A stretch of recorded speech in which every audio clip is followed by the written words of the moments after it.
¿Qué tal amigos? ¿Cómo están? Espero que muy bien. Aquí estamos muy contentos de saludarlos y de darles la más cordial bienvenida a este su programa Entrevistas, esta que es la temporada número 9 y saludamos como es nuestra costumbre. Buenas noches, buenas tardes, buenos días, dependiendo de la hora en que nos estén viendo o escuchando.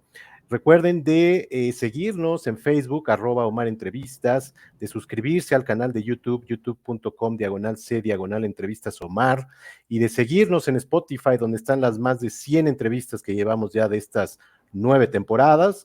Escríbanos, mándenos sus comentarios, saludos, preguntas, recomendaciones.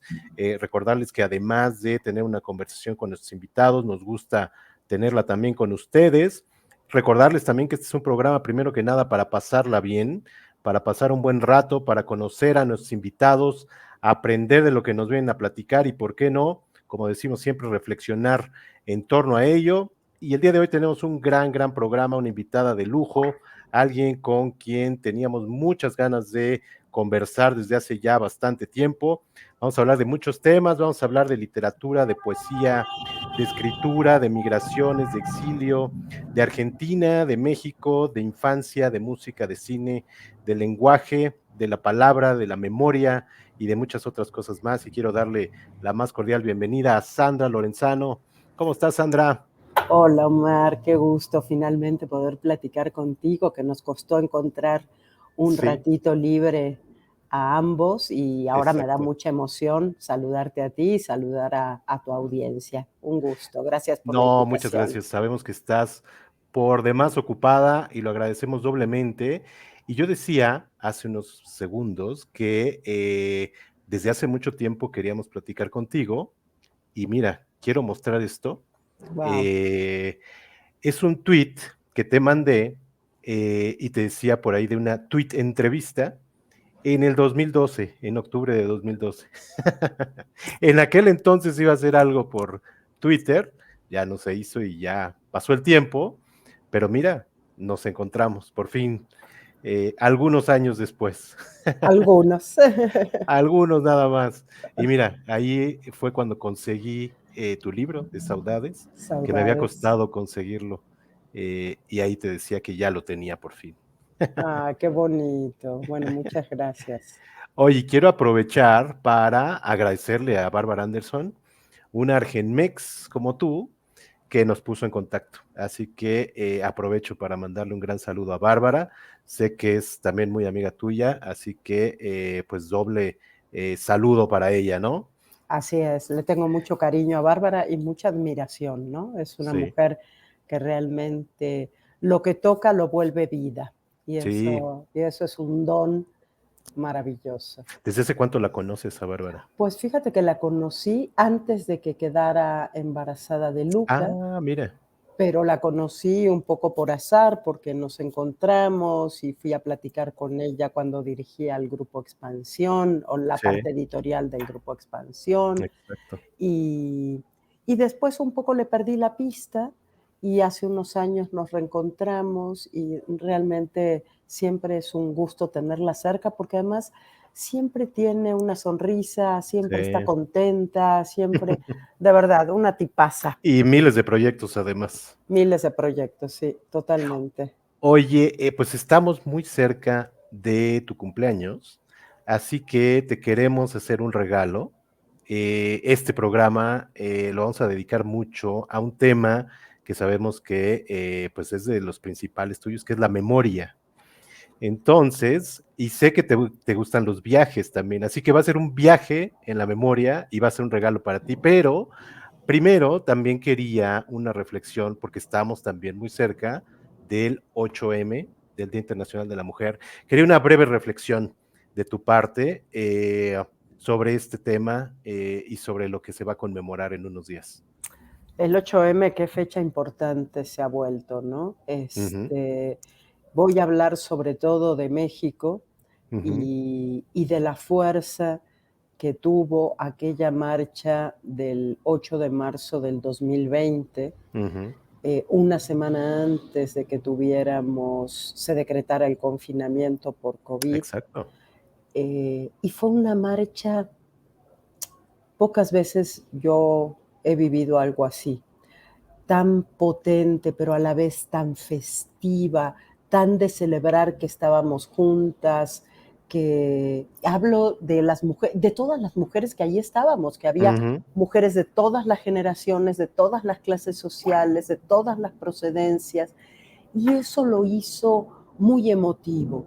Después casi el confinamiento parecía como un castigo impuesto por el patriarcado, ¿no?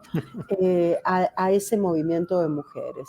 Se recuperó, hay que decirlo, en 2022 la marcha volvió a ser muy fuerte, en 2023, pero aquella sensación de ahora que estamos juntas, ahora que sí nos ven, fue realmente muy fuerte. Y hay que decir, y en esto no soy nada original, repito lo que han dicho otras pensadoras y pensadores, el gran movimiento revolucionario de fines del siglo XX y principios del siglo XXI es sin duda el feminismo. O, para no generar conflicto, los feminismos. Porque dentro del feminismo hay muchos feminismos diversos, con miradas diferentes sobre la vida, con exigencias, reclamos, dolores diversos, pero eso no quita, y eso a mí me gusta mucho del feminismo mexicano, no quita que en el momento de tener que dar la cara frente al poder, estamos juntas.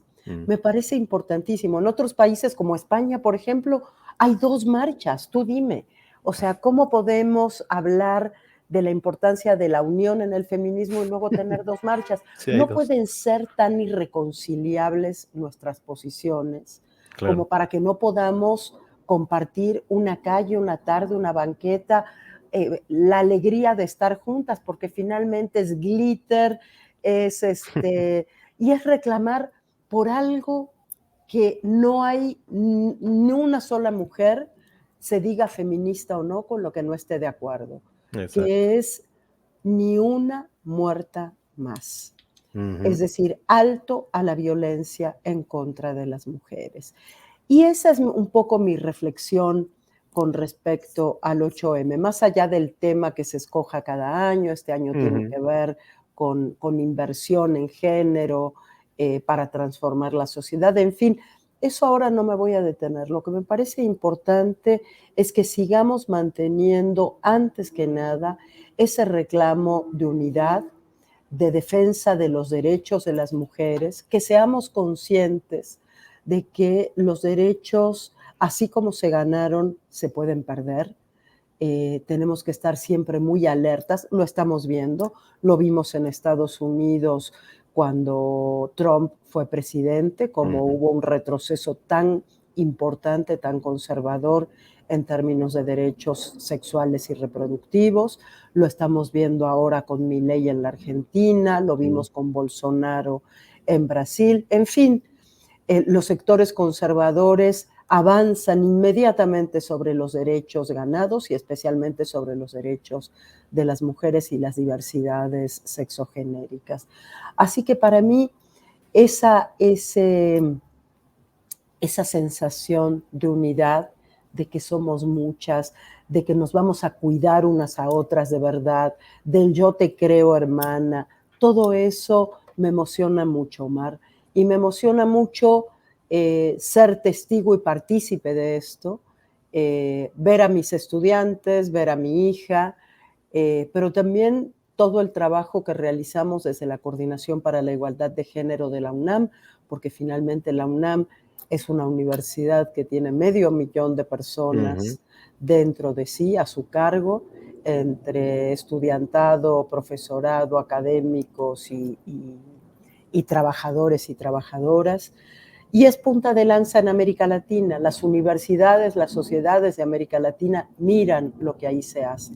Entonces, Exacto. todo eso me ha parecido, pues, un privilegio poder vivirlo, un privilegio poner mi granito de arena ahí y poder emocionarme cada 8 de marzo con las chicas, marchar eso, con las jóvenes, con mis estudiantes, con mis colegas de la UNAM, pero también con las mujeres indígenas, con las mujeres trabajadoras del hogar, qué trabajo político excepcional han hecho encabezadas por Marcelina Bautista, mis colegas del CONAPRED, que ahí se hacen trabajos también importantes. Entonces, soy una convencida de que tenemos que estar alertas, pero que no estamos dispuestas, justamente porque no estamos dispuestas a dar ni medio paso atrás. Claro. Y todo lo que sea por los derechos de las mujeres es también a favor de la democracia, de la consolidación de la democracia. Y creo que es importante eso tenerlo claro. Claro. Pues muy bien, pues mira, quería justamente esa reflexión por el día tan importante. Y bueno, quería empezar con este viaje que habíamos prometido y quiero empezar con estas dos banderas, Italia y Rusia, que me imagino te llevan lejos tanto en el tiempo como en el espacio. Platícanos un poquito y te voy a poner una foto para que nos digas un poco. Y bueno, Uy, voy a llorar. además del tema de la memoria, el tema de migraciones es importante para ti, ¿no? Platícanos lo que es Italia y Rusia y esta foto.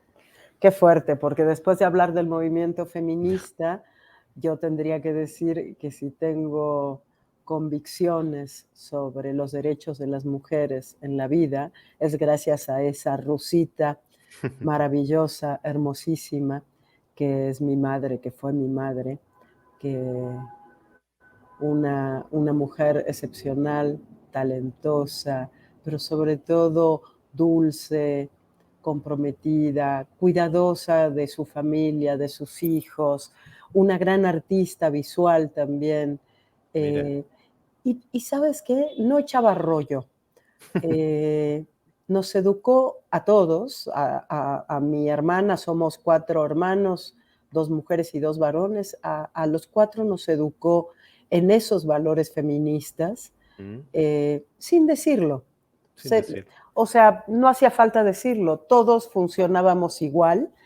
Eh, Educó a mi padre, mi madre murió hace ya más de 17 años, una pena. Eh, y, y mi padre, que lleva pues todo este tiempo solo y extrañándola, como la extrañamos todos, pues es un hombre feminista, hay que decirlo. Y cada vez que lo notamos, sobre todo mi hija y yo, siempre nos miramos y decimos, qué bien lo hizo Abu, porque mi hija la llamaba Abu, y digo, pero qué bien lo hizo, ¿no? ¿Cómo se nota que fue el marido de Abu? Pues esa foto y esas 2 banderas evidentemente me llevan a mi memoria familiar. Tú me hiciste empezar con el 8M, pero me recordaste, no es que se me olvide, que cumplo años el 7 de marzo. Exacto. Y esta vez en esta charla, cumplo la edad de la canción de los Beatles, 64, ¿no? Mira. When I'm 64. Entonces, pues es también un momento, no sé, especial, de un cumpleaños especial y un cumpleaños que me hace estar quizás más vinculada al tema de la memoria, aunque tú sabes bien que lo he estado siempre, lo he estado siempre, pero también a la memoria, no solo, o sea, eso que me gusta a mí de la memoria, que me interesa mucho, que es esa mirada al pasado, pero para situarme en el presente y para saber que estoy dejando una herencia. Quizás nunca antes había pensado tanto en mi responsabilidad hacia lo que estoy dejando, aunque uno escribe pensando eso, cría una hija pensando eso, pero un poco no es que yo crea que me voy a morir enseguida, ni lo creo ni lo dejo de creer, uno no tiene la Exacto. vida asegurada, no lo sé, ojalá no, pero sí me gustaría que quede por lo menos esa herencia, que mi hija, que es lo que más me importa en la vida, se pueda sentir orgullosa de haber tenido esta madre, ¿no?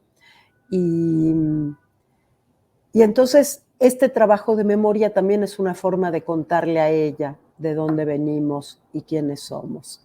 Claro. Claro, ella ahora es una mujer, ya lo sabe, pero viene de esa historia. Yo soy producto un producto típicamente argentino, casi como el dulce de leche, de las migraciones, de principios del siglo XX, de Europa hacia Argentina, hacia América, pero en mi caso hacia Argentina. ¿Qué significaban estas migraciones, Omar? Significaban que, y eso también siempre me gusta decirlo, dice la poeta somalí Worcestershire en un poema que se llama Hogar y que a mí me gusta mucho citar. Ella es una poeta, como decía, somalí, pero que vive en Londres, que tuvo que emigrar. Y su poema Hogar empieza diciendo, nadie deja su hogar si su hogar no se ha convertido en la boca de un tiburón. Y luego sigue. Después dice, nadie pone a sus hijos en una patera, nadie se sube arriba de un tren, para hablar de las migraciones y del riesgo que implican, ¿no? Entonces, con esto, volviendo a mis propias migraciones originarias, me gusta pensar, me gusta decir que mi familia, tanto la rama lorenzano, la rama italiana, la rama de paterna, como la rama rusa, que desde que empezó la guerra resulta que no es rusa, es ucraniana, porque Exacto. mis abuelos eran de Ucrania, salieron de sus países por la pobreza y por la violencia. Porque a veces, como conocemos las otras migraciones, creemos que los migrantes que llegaban de Europa eran migrantes privilegiados. Exacto. Y debía haber algunos, pero eran los menos. Sí. La gente con privilegios normalmente se queda en su casa y viaja como turista, no migra, Claro. ¿no? Entonces, los italianos, que eran unos del norte y otros del sur, de Génova y de Calabria, pues eran pobres, eran italianos pobres. Italia, sobre todo el sur de Italia, era muy pobre en esa época y la migración era fuertísima. De hecho, Argentina y Brasil son los dos países con mayor número de migración italiana en el mundo. También Mira. Estados Unidos, pero es mayor la nuestra. Mira. Y en el caso de la familia de mi madre, la familia rusa, ucraniana, digamos, judíos, huían de la violencia de los pogroms que Sí, encabezaba el régimen zarista, huyeron antes de la Revolución Rusa y etcétera. Entonces vengo de ahí, me siento orgullosa de que, pues de que hayan sido gente que peleó por encontrar un lugar en la nueva sociedad, por aportar a la nueva sociedad, por criar hijos que fueron, en un caso, mi madre, en otro caso, mis abuelos paternos, porque ahí la migración es un poco anterior, hijos que se sintieran orgullosos no tanto de sus raíces, sino de ser argentinos. Ah, mira. Eso es algo interesante, que es un fenómeno que se dio mucho en la Argentina, que a diferencia de Estados Unidos, donde todavía al día de hoy tú le preguntas a alguien que desciende de italianos y te dicen que es Italian American, ¿no? O italoamericano. Nosotros no. Entonces tuvo una parte muy buena eso, porque se creó una sociedad muy homogénea, sobre todo gracias a la educación pública, pero tuvo una parte muy dolorosa y nos enteramos tarde esa parte. Dos partes dolorosas. La primera es que la gente se propuso eso, criar hijos argentinos, y por lo tanto no transmitieron casi su lengua y transmitieron poco su cultura. Ah, mira. ¿No? Entonces quedan algunas cosas, sobre todo en la comida, que es lo más cotidiano a través de lo cual uno transmite su memoria. Y lo otro es que esa migración le hizo olvidar al país, bueno, esa migración y los sectores poderosos, le hizo olvidar al país que hubo una masacre de pueblos originarios para fundar una nación como la Argentina. Claro. Entonces, no sé si tú te acuerdas ese chiste que es muy cruel, que dice, los mexicanos descienden de los aztecas, los peruanos descienden de los incas y los argentinos descendemos de los barcos. De los Yo lo barcos. cuento mucho en clase porque digo, eso no es un chiste, como todo chiste está encerrando algo, y lo que encierra es que el país se fundó, en primer lugar, en la matanza de los pueblos originarios. Cierto. Ahora, claro, siempre quedan grupos, ¿no? Porque fueron usados como mano de obra y etcétera. No era un lugar muy poblado, pero eso no quiere decir que no hubiera. Y ahora hay reivindicaciones cada vez mayor de los pueblos originarios, tanto, sí, en realidad a lo largo de todo el país, pero sobre todo el noroeste, el nordeste, que es el noroeste es la frontera con Bolivia, zona andina, y por lo tanto son las estribaciones del imperio inca, el nordeste que es frontera con Paraguay, Brasil y Uruguay, y el sur, porque todo el territorio mapuche y toda la reivindicación del pueblo mapuche con todos los grupos diversos, pues ahora sabemos y ahora somos conscientes como sociedad, aquella sociedad, algo que México tuvo como conciencia desde el principio de los tiempos, que es un país diverso, un país con grupos étnicos, grupos culturales, diferentes, no digo raciales porque las razas no existen, eso es una construcción cultural, ¿no? Ujú. Pero sí grupos diversos de diversos orígenes étnicos y demás. Sin embargo, todos los países latinoamericanos, los que tienen más migración de un lado, menos migración de un lado, de otro lado, etcétera, nacen con la violencia, Mm, nacen con la violencia de un borramiento. claro. Y yo creo que eso es una marca que no se quita, eh, que no es que tengamos que estar pensando todo el tiempo en eso, pero ahí está.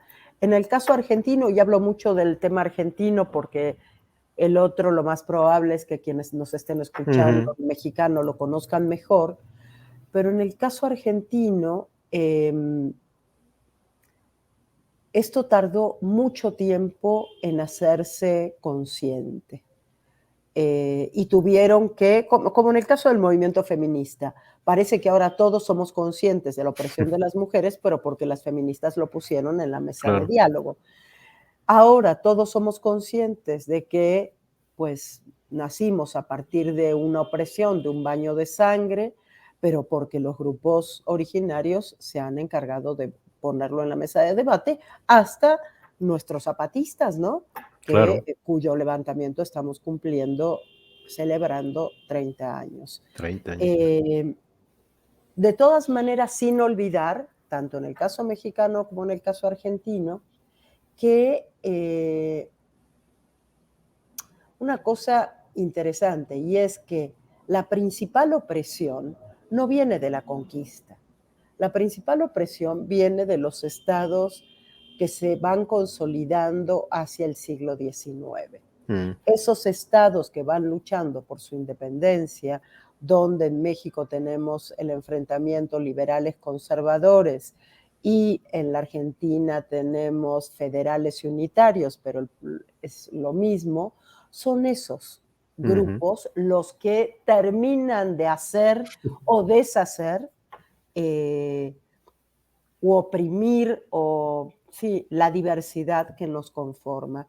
Ahí claro. lo dice muy bien nuestra compatriota de este lado, la muy querida y admirada Yasna Yelena Aguilar, cuando la gran lingüista Mije, joven, comprometida, estupenda, cuando dice, eh, para 1810 se hablaban en el país no sé cuántas Tantas decenas de lenguas indígenas, no sé cuántos miles de hablantes en lenguas indígenas.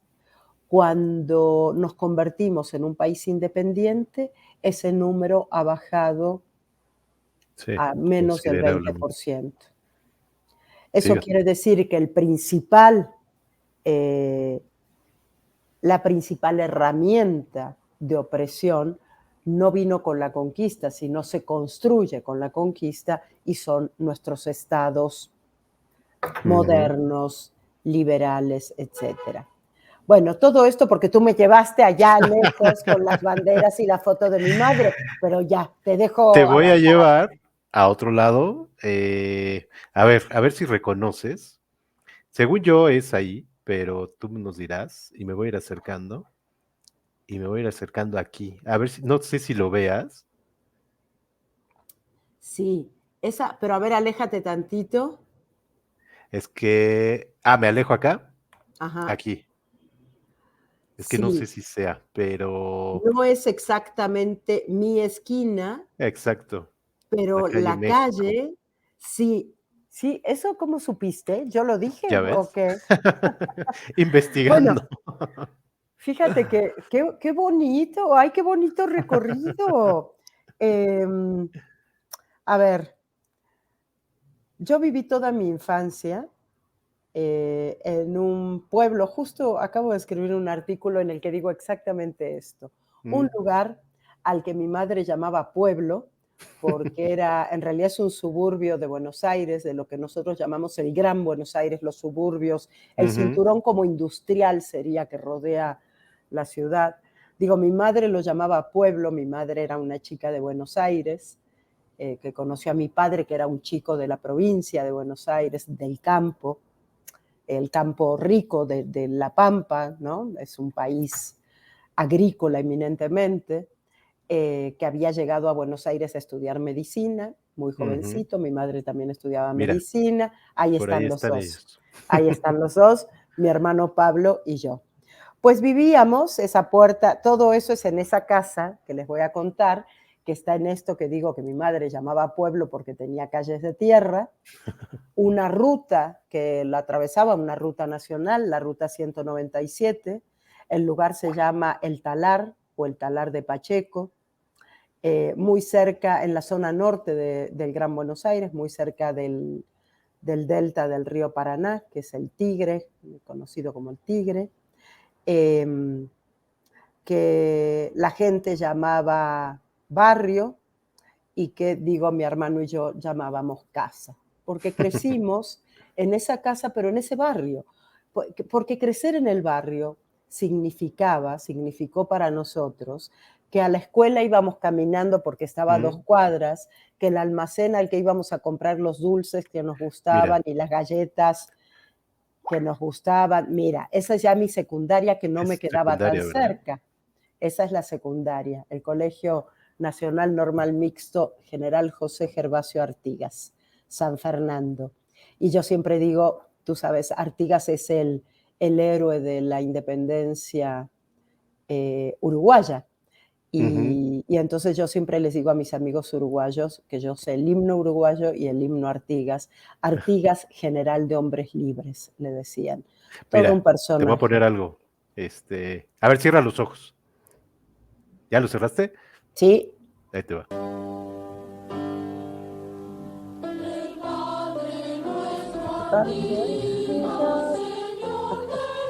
Qué increíble, increíble. Esa la cantaba, ¿no? Sí, porque esa es mi secundaria. La Ahí la dejamos. secundaria la hicimos, tanto Pablo, mi hermano, como yo. Tengo 2 hermanos, porque dije que éramos 4, pero los otros son más chicos, les Son más llevamos chicos, 10 y ¿verdad? 11 años. Entonces, la verdad es que Pablo es un poco, Pablo y yo nos fuimos acompañando en la vida, ¿no? De hecho, todavía, aunque vivimos en 2 extremos del continente.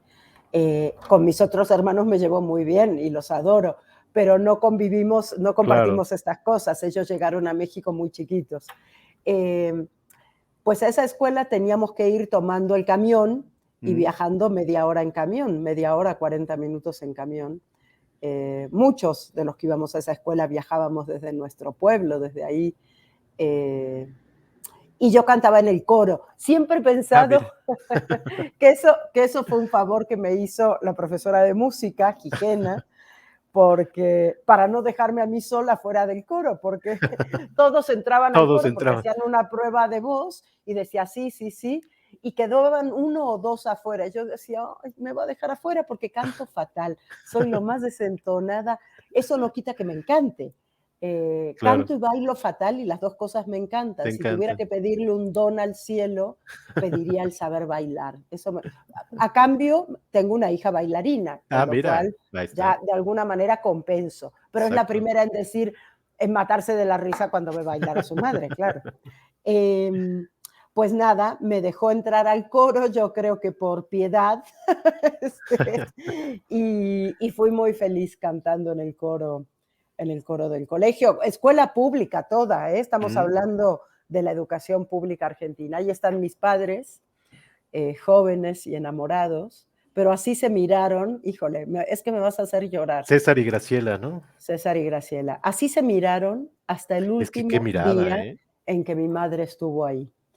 Eh, y así sigue mirando mi papá las fotos de ella. Mira. Eh, la sigue extrañando cada día. Mi madre murió, mis padres tenían la misma edad. Ah, mira. Mi madre murió de 69 años y ahí está, Que ese esta creo que ahí fue la última foto, ¿no? casi, casi, fue De casi la las última últimas vez que fotos. salió. Le dije, vamos a tomar un helado. Uf. Y dijo, sí, dale, vamos. Después ya casi no salió y sí, y alguien nos tomó la foto. Le pedimos seguramente a, no sé, a la chica de la heladería, al mesero, no sé. Y nada, pues también tener ese modelo de relación amorosa tiene, tiene importancia en la vida, ¿eh? Claro. Porque te da, yo no se lo pude dar a mi hija, hay que decirlo, que ninguno de nosotros cuatro, yo creo que estaba tan alta el estándar que dijimos, no, no lo vamos a alcanzar, lo seguimos buscando, pero digamos, no, pues tengo una pareja a la que adoro, pero no es el padre de mi hija. em, y, pero creo que nos dio como una certeza de hogar, ¿sabes, Mm, Omar? sí, claro. Eso para, en el exilio, a pesar de, mira que fue difícil, ¿eh? Sí. Difícil, y yo era adolescente, y fui una adolescente insoportable.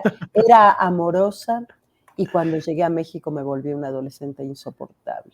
Mira, Eh, te pegó fuerte el yo pienso que nunca les perdoné el sí, claro. exilio. Mira, eso En te lo iba a ese preguntar, que No, no es que después cambió, pero pero es al que tú principio eras a ti te adolescente dicen y a los 16 años: "Deja a tus exacto, amigos, deja tu escuela, deja todo lo que conoces y nos vamos a otro país". Y yo decía: "¿Por qué?".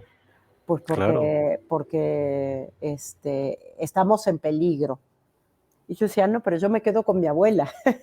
Como Déjenme si aquí. bueno, pero después ya pero eso, a pesar de todo, no, enseguida, y tú lo sabes y eso lo cuento mucho yo, enseguida me sentí tan cómoda en México, tan en casa, tan eso, tanto que aquí sigo, ¿no? Y han pasado 48 años, Fíjate, 48 años. Pero iba a decir que lo que mis padres supieron construir a través de esa relación muy fuerte entre ellos, porque yo creo que para ellos primero estaban ellos y después estábamos nosotros, que no siempre se hacían las parejas. Pero eso nos dio como mucha tranquilidad, porque sabíamos que teníamos un hogar. claro, Y de hecho, yo voy ahora a la casa de mi padre, cuando voy a la Argentina, y y por lo menos 1 o 2 veces por semana están ahí todos mis hermanos, mis sobrinos, y si no están en esa casa, salen todos juntos. claro, ¿Sabes? Esa sensación de hogar, aunque yo esté lejos, sé que me constituye. claro. Oye, y bueno, sé que de tus recuerdos que más tienes en la mente de aquellos años y del por qué se vinieron para acá, Al día es siguiente, el ¿no? expresidente abandonó la casa de gobierno, partiendo en un automóvil hacia la residencia de un hermano en la provincia de Buenos Aires. Bueno, esto fue antes, ¿verdad? Esto es de 66. Es que ¿quién sale? Arturo Illia, ¿no? Sí. Sí, es la salida Ahorita de vas a ver Illia. ya el ajá, Ese es el 66, es el golpe de Onganía. ajá,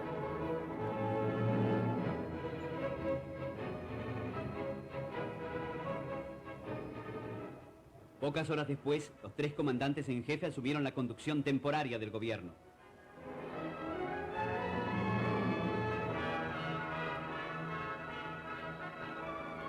Bueno, ahí lo dejamos. Pero sí es de tus recuerdos más lejanos, Bueno, ¿no? hay dos cosas. Sí, uno de mis primeros recuerdos de infancia justamente es en el año 66, el golpe de Estado del general Juan Carlos Onganía contra un gobierno elegido democráticamente. Y es que la Argentina es un país, lo voy a poner entre comillas, acostumbrado a los golpes de Estado. Entonces, ese es el primero que yo recuerdo, es el primero que se da después de mi nacimiento, que es en 1960, y lo recuerdo mucho porque yo entré a la primaria en el 66. Y recuerdo esa escena de una vecina, nuestra vecina de la casa de junto, ahí no terminamos de decir que vivíamos en la calle, en la ruta 197, exacto, que se llamaba Avenida Hipólito Yrigoyen, y la calle México. Y la calle La México. calle México, por eso tú la buscaste y me encanta, México escrito con J. Con J. Como escriben los españoles, se ve que también los argentinos escriben así. Pues entró la vecina y dijo, Graciela, no mandes a los chicos a la escuela. Mi hermano iba al jardín de niños, yo iba a la primaria, porque hay golpe de Estado. Bueno, después eso, todo lo que implicó eso, un gobierno militar muy duro, con ocupación de las universidades, de la universidad, la noche de lo que se llama de los bastones largos, mi padre que se lo llevan preso, pues por ser un joven médico comprometido que hacía medicina social, estaba cerca en una comisaría muy cerca o bastante cerca de casa, y además lo conocían porque era el médico ahí, entonces claro, pues todos le decían, ay doctor, no se preocupe que enseguida lo vamos a poder soltar, una cosa, claro, era otro tipo de proceso el que se estaba dando. No voy a contar toda la historia del 66 al 76, pero el 24 de marzo del 76 se da el golpe de Estado de Videla y sus secuaces, que convierte a la Argentina en el horror que conocemos, que es el gobierno militar que asesina a 30.000 personas, a nuestros desaparecidos, que reprime, prohíbe. Es un régimen de terror, es un régimen asesino, un régimen criminal, del cual escaparon mis padres pensando sobre todo en nosotros, y por eso llegamos a vivir a México. Muy probablemente si esto no hubiera sido así, seguramente mi padre o mi madre, o quizás cualquiera de nosotros, podríamos estar engrosando las listas de esos 30.000 desaparecidos. De hecho, mucha gente querida está ahí. Una tía mía, mi tía muy querida, que tenía 23 años nada más, y sus hijos eran chiquitos. En fin, son esas historias que uno lleva, siempre lo digo, tú sabes, tatuadas en los huesos, ¿no? Son historias que todos, sé que quienes nos están viendo también lo piensan para sí mismos, para sí mismas. Aunque no hablemos de estas cosas, somos conscientes de que todo esto nos constituye. Esas historias antiguas, lo que hicieron nuestros padres, nuestros abuelos, nuestras abuelas, lo que fuimos viviendo, todo eso lo tenemos acá, en el cuerpo, forma parte de nosotros. Y ahí llegamos a vivir, a las Torres de Miscuac. A las Torres de Miscuac, ¿verdad? El 9 de julio de 1976 llegamos a México. Mi padre había venido un poquito antes. Ya les dije que era médico y le ofrecieron trabajo en el Hospital 20 de Noviembre. Por eso yo siempre digo, era obligación además, creo que ya eso no existe, pero solamente se podía trabajar en el sector público, solamente te podía contratar el Estado. Y la verdad es que México fue sumamente generoso con todos nosotros, como lo había sido con el exilio español en el año 39, como lo fue con el exilio guatemalteco, como lo fue con el exilio chileno y uruguayo, y lo fue también con nosotros. Una historia de política de asilo y de política de generosidad y solidaridad que a veces yo se las tengo que recordar a mis estudiantes, porque primero, porque siempre empiezo lo que tenga que empezar agradeciendo a México, porque finalmente soy quien soy y soy lo que soy gracias a México. Claro, gracias a toda esa historia previa, Exacto. pero aquí estudié, aquí me formé, aquí hice la prepa, la licenciatura, la maestría, el doctorado, he trabajado toda mi vida, me he formado como lo que soy Claro. en este país. Mira, Y hablando de mira, estudiar, exacto. llegas al Llegamos, Colegio de Madrid, ¿verdad? llegué al Colegio Madrid, que todavía no estaba ahí, sino aquí Ah, cerquita en Mixcoac, porque sí, la prepa, el cambio fue después, 3 o 4 años después, mm, em, pero yo solo estuve un año en el Colegio Madrid y después ah, terminé en prepa pública, en el Colegio de Bachilleres. okey. Pero mira, te Este, voy a poner unas fotos, a ver si te acuerdas. no, bueno, eran todo, pero qué bárbaro, ¿cómo sacaste todo eso? No lo puedo Investigando, creer. Fíjate, además, bueno, tus adoradas maestras, ¿no? María Luisa Capella es mi amiga del alma. Ah, mira. Somos muy, muy, muy amigas. Ella, tú sabes que estuvo casada muchos años con Tomás Segovia, el gran Ujú. poeta. Nos queremos muchísimo y es mi vecina. Y a la única persona que yo vi durante la pandemia fue a ella, ¿En serio? porque Mira, sí, nos poníamos todo encima y nos veíamos, si no había nada abierto, en un parquecito que estaba ahí, aunque sea para ver un ser humano, mira. ¿no? Sí, claro. Y luego, fíjate, las demás maestras queridísimas, y hace pocos meses murió Mm, Luz Fernández Gordillo, que fue mi profesora de literatura en el Madrid. Eh, Uy, qué impresionante. Alicia Martínez Dorado, profesora de biología, Pilar García Fabregat me dio clases de historia y Laura Fronjosa de filosofía, de ética. Y la verdad es que, uy, sí, me marcó muchísimo. todas Y ellas te ayudaron a como venías, ¿no? De allá, un poquito, sin el enojada. colegio, sin el colegio, sin mis profesoras y profesores y sin mis compañeras y compañeros del Madrid, ese año que estuve, Fíjate, fue un año nada un más. año nada más, ¿verdad? Pero es una marca muy fuerte. Y después, bueno, la vida me siguió regalando gente generosa alrededor que fueron acompañando mi camino, pero ese primer año hizo que yo tuviera alguna de las profesoras y amigas que todavía siguen siendo de las más Fíjate, cercanas. Eso es muy lindo, qué ¿no? Muy, muy maravilla, ¿no? lindo. Sí. Mira, aquí hay otra foto de todos ellos. Bueno, algunos de ellos. Pero déjame pasar a No, espérate, porque ahí te ah, voy a a decir, ver, a a ver. ver, regrésate. Es que si no me equivoco, puede ser que me esté equivocando, pero creo que no. Mira, Georgette está a un lado de este ser de pelo largo. Ajá, No, no voy a decirlo porque a lo mejor me equivoco, okey, uy, me sorprendió verlo. Sí, claro, todos nuestros profesores. Qué jovencitos, por Dios. mira. Y bueno, quería dar un brinco y ya a bueno, tengo esta foto que es Mm, ahí está, de la porque yo graduación. no, No, no, esta es una foto. Es que yo tengo una historia que no es lineal. exacto. Eh, Por eso yo como que no encajaba. no. Esta es una foto de la Escuela Nacional de Educadoras. Exacto. Yo entré a estudiar a la Escuela Nacional de Educadoras después del año en el Madrid. Hice 2 cosas de manera simultánea. Con razón. Eh, a ver, la historia es así.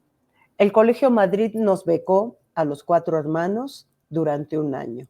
Okey, Al segundo año ya no hubo más becas para okey, nosotros porque llegaban nuevos refugiados, exiliados, y mis padres dijeron, pues no tenemos dinero para pagar 4 colegiaturas. claro. Así que nos cambiaron a escuela pública.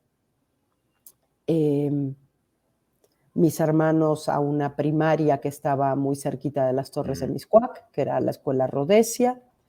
Pablo, mi hermano, estaba en secundaria y se fue a una secundaria, que ahora no me acuerdo el número, pero que está en la Escandón, en la calle Martí. Y yo hice dos cosas. Yo quería terminar la prepa de una vez, porque ya me habían atrasado al llegar de México y porque si volvía a empezar otra vez me retrasaban. Entonces, como no quería perder más tiempo, porque yo sabía que quería entrar a estudiar lo que quería entrar a estudiar, y ya sentía que la vida parece, a los 17 años parece que la vida se te va, ¿no? Exacto. Y entonces hice dos cosas de manera simultánea. Entré a la Escuela Nacional de Educadoras, y ahora voy a contar eso rápidamente, y creo que vamos a tener que vernos alguna otra vez para que hablemos de literatura. Es lo que te Pero iba... cierro con esto, y al mismo tiempo entré a la prepa abierta del Colegio de Bachilleres. Entonces hacía las dos cosas a la vez. Y para mí fue muy importante entrar a la Nacional de Educadoras. ¿Por qué? Primero porque todavía al día de hoy, aquí lo tengo un chat de mis compañeras de la Nacional de Educadoras que todos los días nos intercambiamos mensajes. Hola, buenos días, ¿cómo están? No sé qué. Imagínate que esto fue, pues eso, en el año 77, 78. Nos vemos poco, pero nos comunicamos mucho.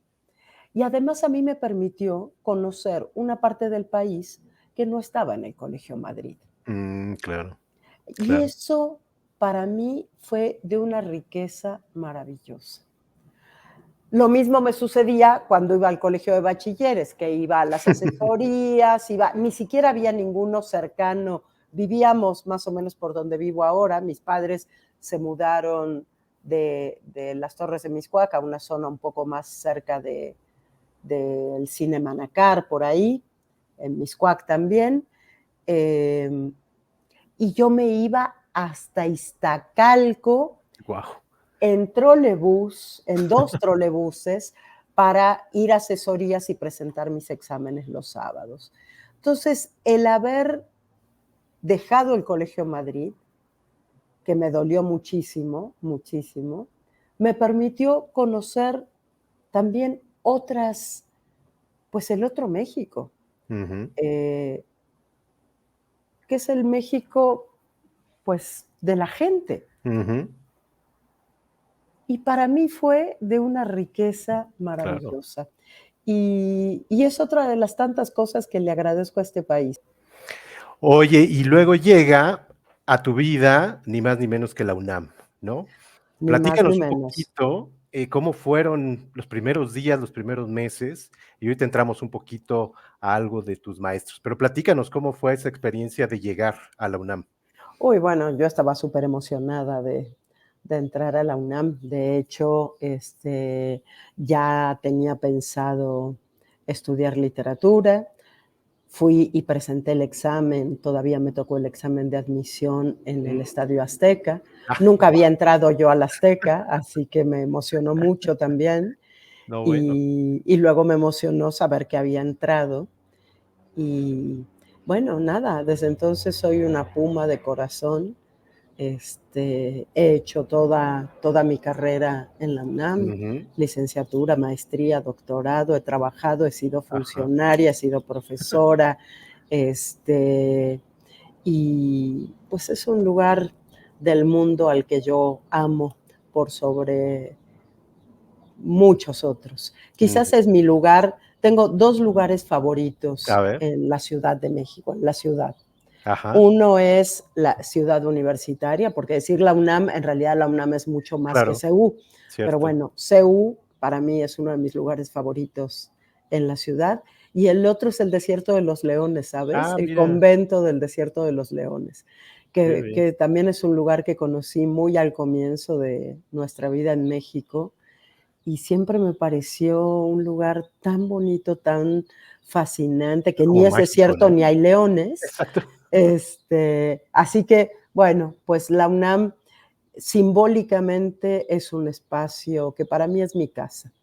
Yo entro a la UNAM y me siento en casa, me siento me siento cómoda, me siento bien recibida, es un espacio generoso, el diálogo con los estudiantes siempre es muy enriquecedor.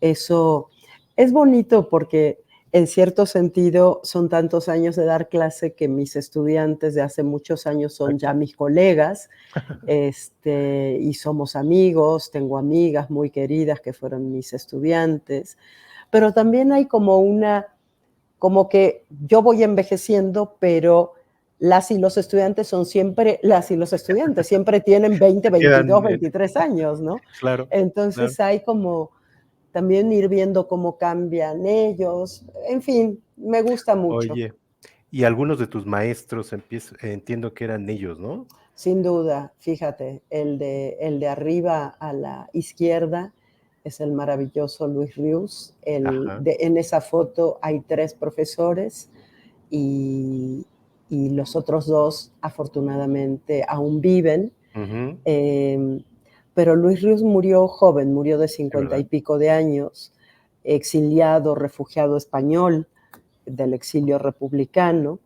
Eh, un gran poeta y sobre todo un gran difusor de la poesía, divulgador de Mm, la poesía. Tenía un programa en Canal 13 en ese momento que pertenecía a RTC, era mm, televisión pública, un programa que se llamaba Viaje alrededor de una mesa. mira. Y eran muy parecidas sus clases a lo que él hacía en la televisión, que era entrar y empezar a leer poesía. Tenía una voz maravillosa, una dicción privilegiada, eh, y era sumamente buen mozo. Así que hombres y mujeres caíamos enamoradas y enamorados por igual del querido Luis Rius. Yo lo quise muchísimo.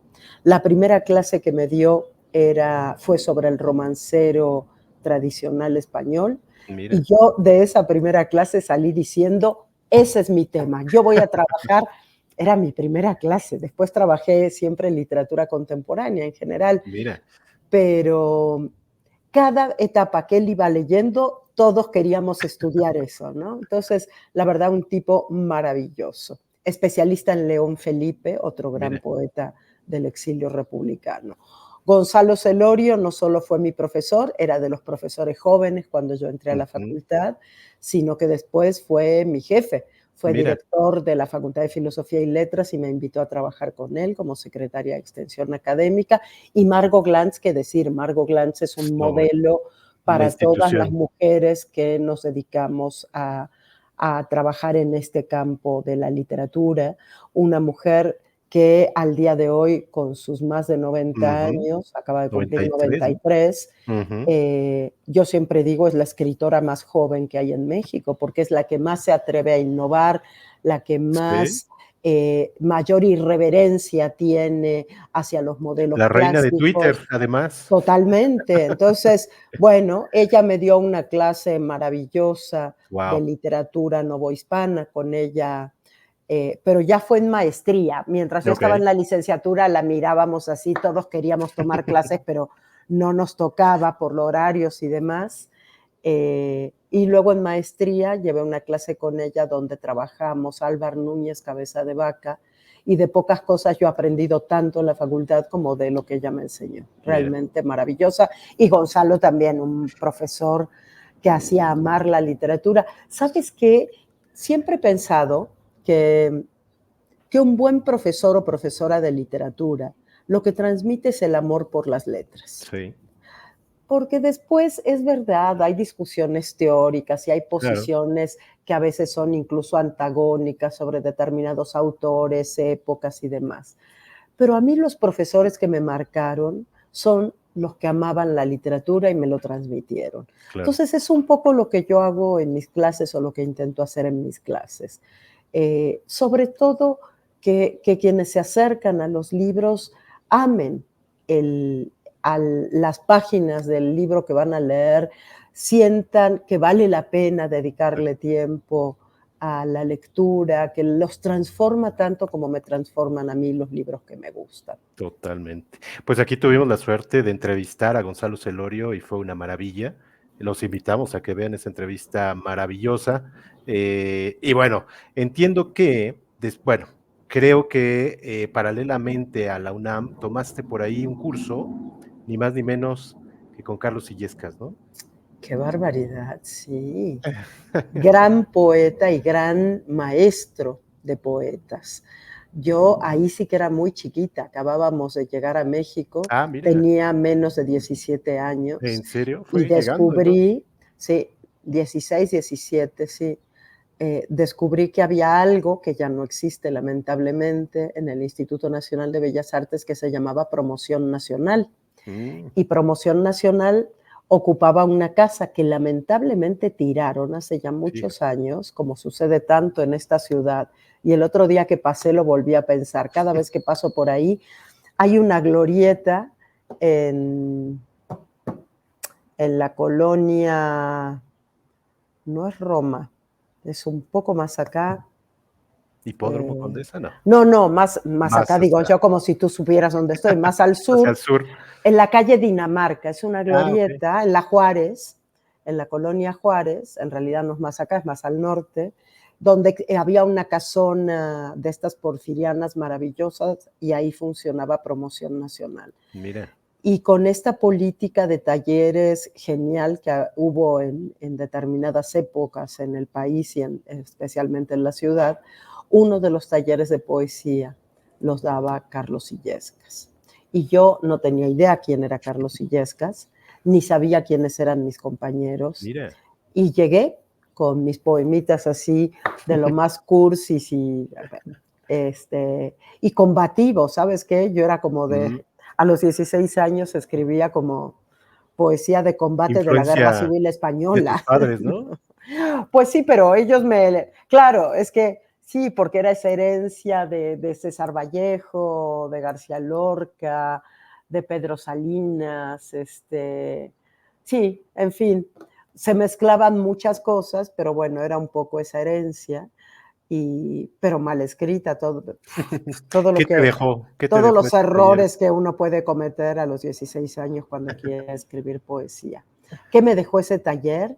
Fíjate que un respeto por el rigor Mm, poético absoluto.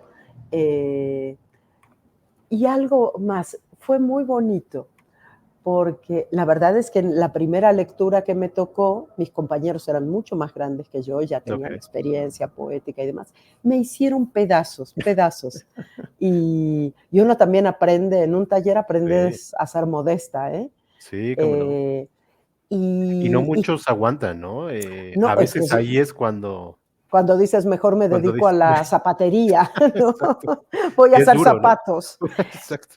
Fíjate que ahí Carlos Illescas salió un poco en mi defensa, Mm, eh, ubicó lo que yo estaba escribiendo en este contexto muy de poesía comprometida, entre comillas, de los años 70, y además dijo una cosa que al día de hoy, ahora que acabo mira, de escribir un artículo sobre este personaje, siempre me acuerdo que fue Carlos Illescas quien lo dijo. Dijo, pero es que con esa voz que me recuerda tanto a Marian Anderson, ¿qué le puedo decir?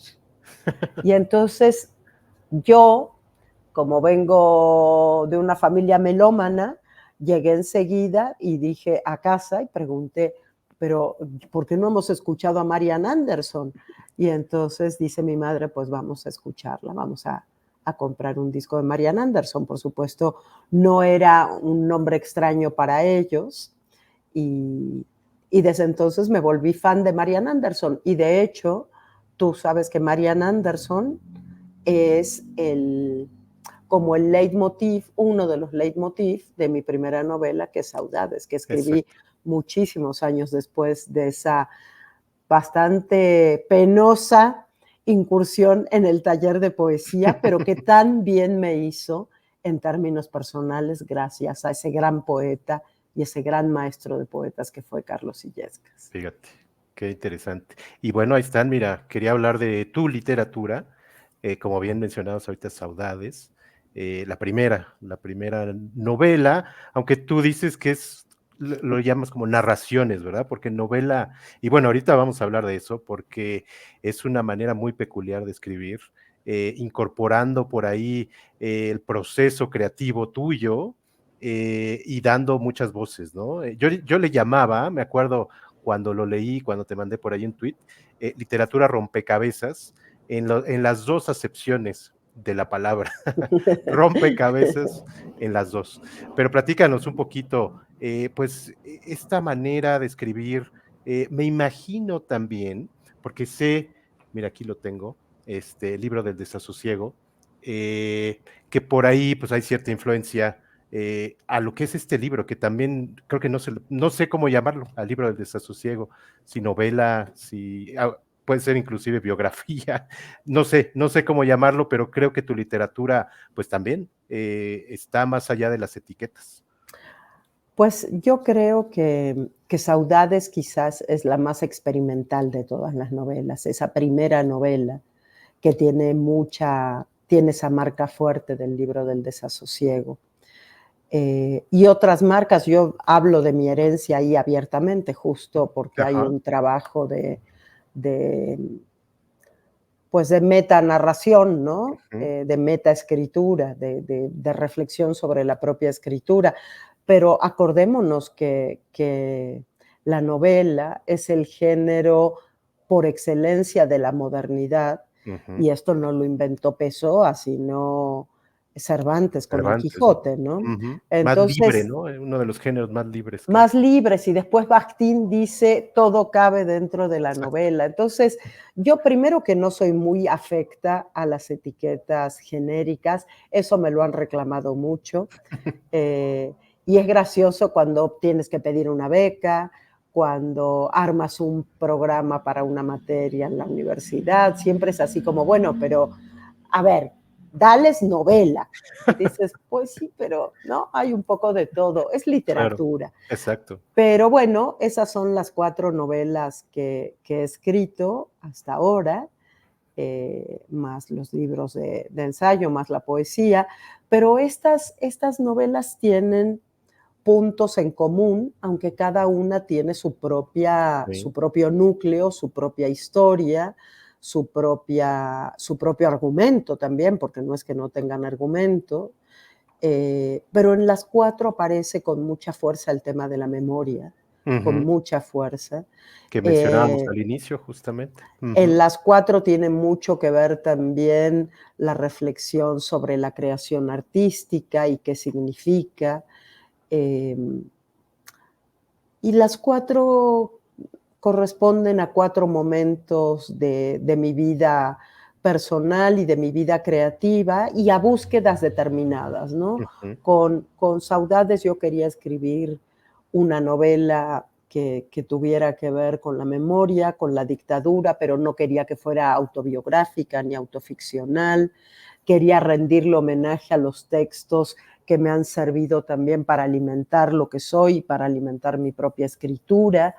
Y entonces, junto con esta historia de amor que inicia en esta novela, que es el comienzo de una historia de amor, que además tiene justo uno de esos salones de la Facultad de Filosofía y Mm, Letras que veíamos en la foto como escenario de ese primer encuentro con la artista. La narradora conoce a un artista, se enamoran, etcétera. Portugal, es un homenaje a Portugal, no sí, solo a claro. Pessoa, a la lengua portuguesa, que es tan bella, ¿no? A la palabra saudades, a lo que Ujú. significa. En la segunda novela, En fuga en mi menor, además de que quería hacer un homenaje a la música y a los músicos por mi propia herencia musical, pero también porque me servía para, para cuestionarme acerca de dónde surge la creación artística, se trata de literatura o de música, y, y cuánto tienen en común. Esa es la pregunta inicial. ¿Cuál es el vínculo entre la búsqueda poética o la búsqueda de la creación artística y la búsqueda de lo sagrado?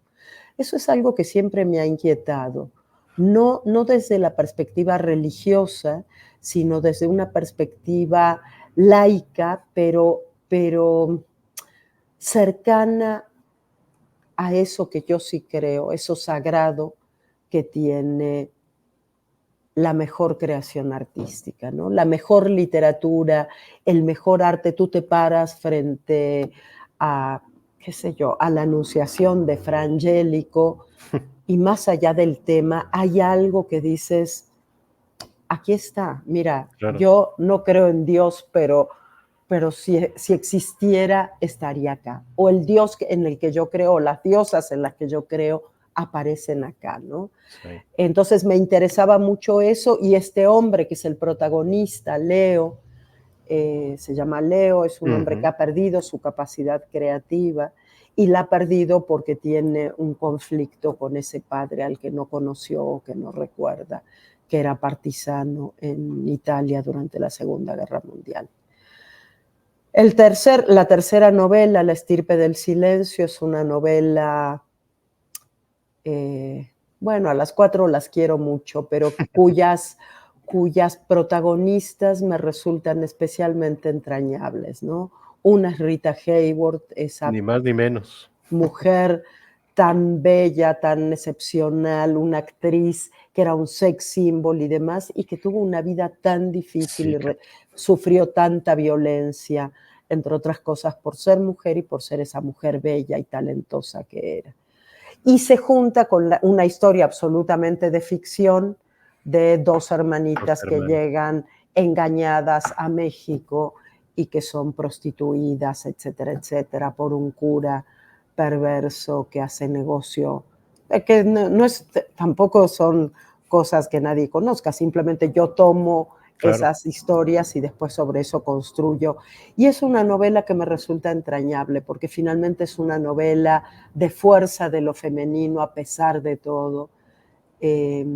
Una novela que se ubica entre la Ciudad de México y Tijuana, que es una ciudad que me resulta muy cercana en mis afectos, porque durante unos cuantos años yo fui y vine mucho México-Tijuana, porque trabajaba también en la Universidad de California en San Diego, entonces pasaba por Tijuana y tenía mucho vínculo con la cultura de la frontera, entonces situé la novela allá, y además porque ahí debutó Rita Hayworth en Tijuana, una ciudad que nace como nuestras ciudades de frontera, nace de la violencia, ¿no?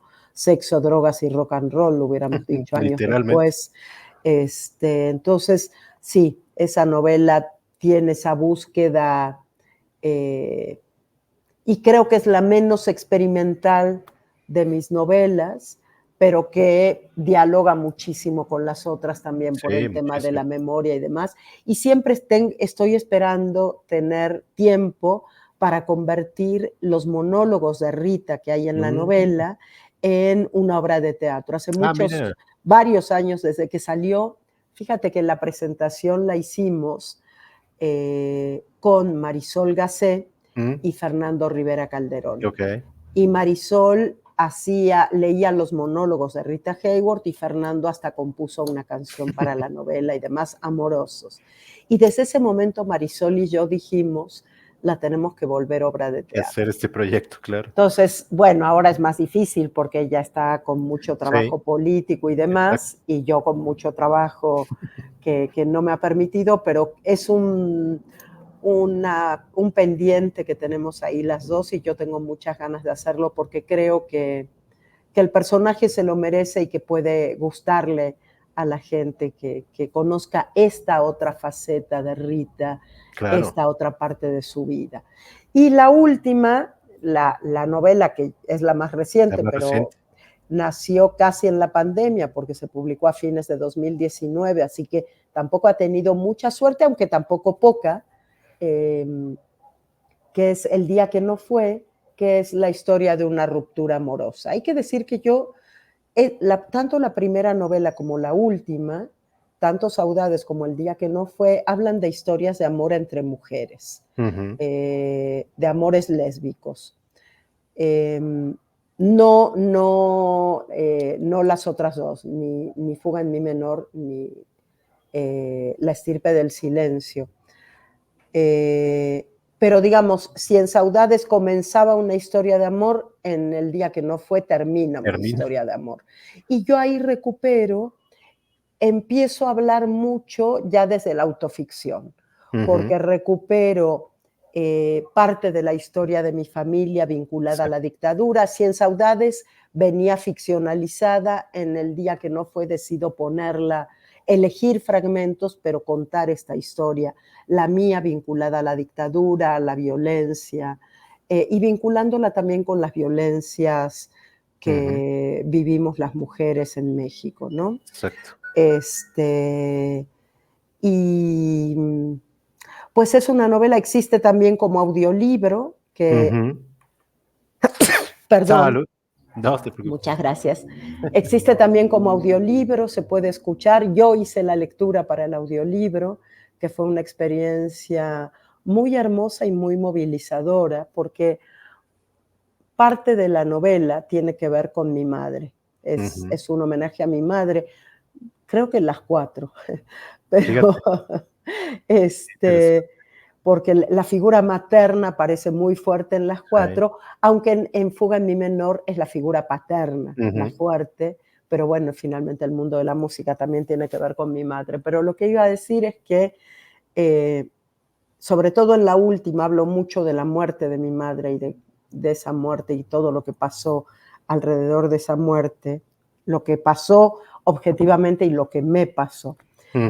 Y la grabación la terminamos el mismo día del aniversario de la muerte. No me digas, mira. Entonces, para mí, esa última sesión de lectura, que son sesiones largas las de lectura del audiolibro, y que le agradezco infinitamente a Penguin Random House, a Alfaguara, esa propuesta, y a mi queridísima editora Mayra González, haberme ofrecido esa oportunidad, porque para mí en lo afectivo fue muy bello y muy, muy movilizador. Y después hay fragmentos que ya forman parte, y me siento muy honrada de que así sea, de Voz Viva de México, el gran proyecto de rescate de audio de, tengo que decirlo, escritores y escritoras muy importantes en México. Entonces, que me hayan invitado a ser parte de Voz Viva de México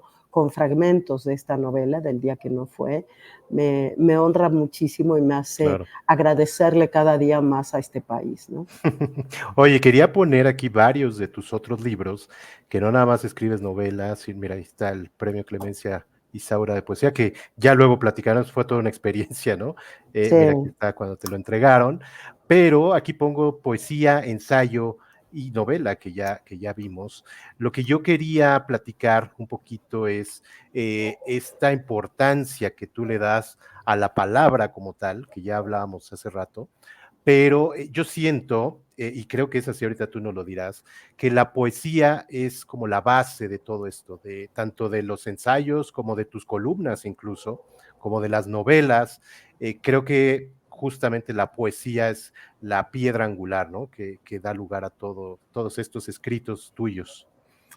Sí, es una buena lectura. Yo no lo llamaría exactamente la poesía, sino la palabra poética. La palabra, exacto. Porque la palabra poética es lo que me permite a mí construir todo lo demás. Sí, me importa mucho. ¿Qué decimos? ¿A qué me refiero cuando decimos palabra poética? Primero, a una dimensión metafórica y simbólica del lenguaje que va más allá de la lengua cotidiana o del lenguaje plano, ¿no? Cada frase tiene más de un sentido, más de un significado. Número 2, a la musicalidad del idioma. El ritmo, ¿no? Eso es algo que también me importa mucho. Yo siempre digo que escribo tanto las columnas, que por cierto vamos a invitarles a que cada 2 semanas, cada 2 domingos, Sin embargo, en YouTube está la videocolumna, también está el artículo en la revista, pero a mí me tiene sorprendida el impacto que tiene la videocolumna, porque realmente le llega a mucha gente y le gusta escuchar. Entonces, esa musicalidad, decía que siempre digo que escribo lo que escriba como si escribiera poesía, es decir, una frase la leo varias veces, vuelvo a ella, la corrijo para que suene como quiero que suene en términos musicales, ¿no? Y bueno, y luego sigo avanzando. Entonces sí hay como un núcleo poético en todo lo que hago, sin quitar que cada libro cuenta también una historia y cada poema también cuenta historias, porque me gusta, ¿sabes? Esto que decía Antonio Machado, canto y cuento es la poesía, se canta una historia contando su melodía. Mira. Me gusta mucho esa idea y de pronto, sí, a veces estoy escribiendo algo y digo, pero al final, ¿esto qué es?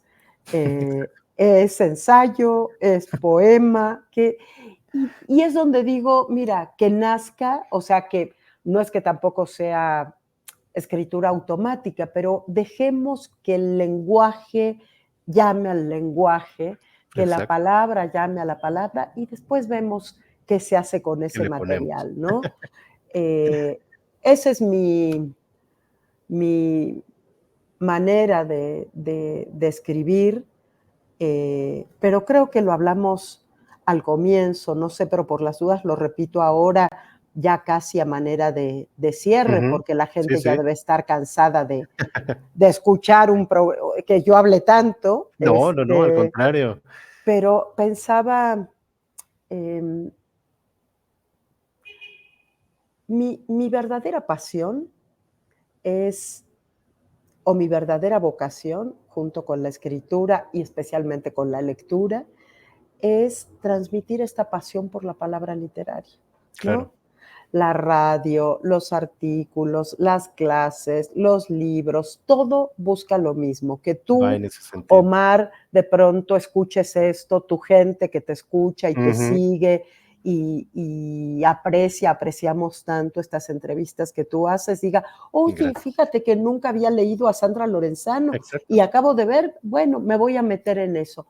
Ese es mi objetivo en la vida, que la gente, más que leerme a mí, quiera leer, quiera claro. acercarse a los libros y quiera sobre todo vivir esa experiencia de transformación que la palabra literaria, la palabra poética trae para todos nosotros. Claro. Pues muchísimas gracias, Sandra. Hay libro nuevo, Sí, por aquí está, Heridas Fecundas. Ya habrá tiempo de platicar de él, pero todavía no está disponible, ¿verdad? no, este libro todavía ni siquiera existe en papel. Ah, mira, Ahora viajo, es Premio Málaga de Premio ensayo, Málaga, así de que ensayo, exacto. tengo la enorme fortuna de viajar ahora gracias a Málaga, al Ayuntamiento de Málaga, que me invitan a recibir el premio.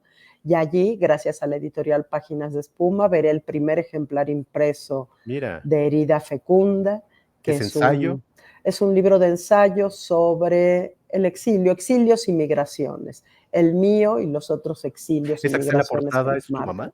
¿Y tú? No, fíjate ¿No? que podría ser, pero no es. Esa foto es de otro Argenmex. Ah, Buscando portadas apareció esta foto, es de un amigo escritor, Nicolás Cabral, mm. que esa es una foto, él es el chiquitín que viene en la Ah, mira, carriolita y su madre, año 76, está caminando hacia el avión que los trae a que México. los trae para acá. O sea que Ah, en qué realidad la simpático. historia es similar, nada más que Nicolás es más jovencito que yo, pero qué foto bella, ¿verdad? Sí, cómo no. Es No, muy y hermosa esa ejemplifica, foto. Sí. me imagino lo que trae en el Uf, interior, ¿no?